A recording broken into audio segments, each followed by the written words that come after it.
tunashukuru sana na tunaendelea kuombea Mungu azidi kukupa afya njema. Amina.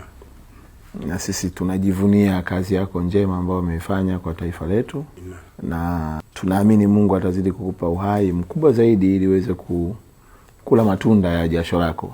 Kwa sababu vijana uliowalea siko peke yangu, wako wengi katika nyanja mbalimbali.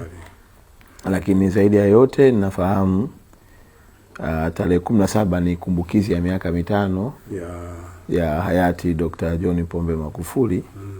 Na itafanyika pale Chato.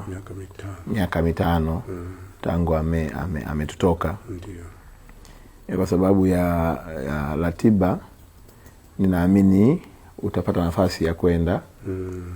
Ninaomba tu uende pia kwa niaba ya wengi, lakini pia kwa niaba yangu. Asante. Kwa sababu kuna kazi nyingine nakimbizana nazo kwa ajili ya maandalizi yale ya AFCON. Ndio. Lakini ukifika kwenye kaburi la Dr. John Pombe Magufuli, ndio, mwambie kaka wadogo zake tupo tunaendeleza kazi, uaminifu na mapenzi mema aliyokuwa nayo kwa Watanzania. Sisi bado hayajafutika kwenye mioyo yetu. Alituandika uzalendo, akatupa utumishi uliotukuka, kuendelea kuwasemea watu, kuwatetea hasa wanyonge, kuhakikisha watu tunawapigania. Na ndio maana utaona spidi hata ya wizarani huku, unaona spidi kubwa. Ni malezi yenu. Kwamba usikae mahala mambo hayafanyiki upo tu. Hakikisha kila kitu kinaenda ili matokeo mazuri yaweze kupatikana. Najua utaungana na familia, utaungana na Watanzania na viongozi wa serikali ambao watakuwepo kule. Basi ni faraja kwamba ameiacha nchi ikiwa moja, na miaka 5 tangu ameondoka, taifa bado tukiwa moja. Changamoto za utofauti wa mawazo ndio sehemu ya ukuaji wenyewe wa taifa.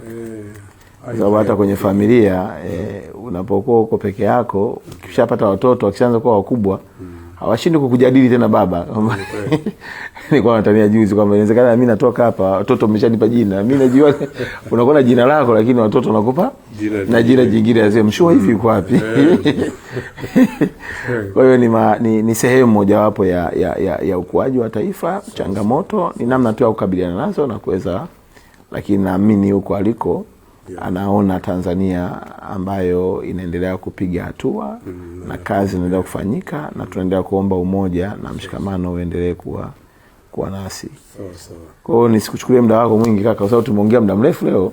Wala hamna shida. Lakini kwangu ilikuwa ni baraka kubwa, nilisema nije nikusalimie. Sisi tunapata faraja kubwa sana mnapotutembelea viongozi na kutukumbuka.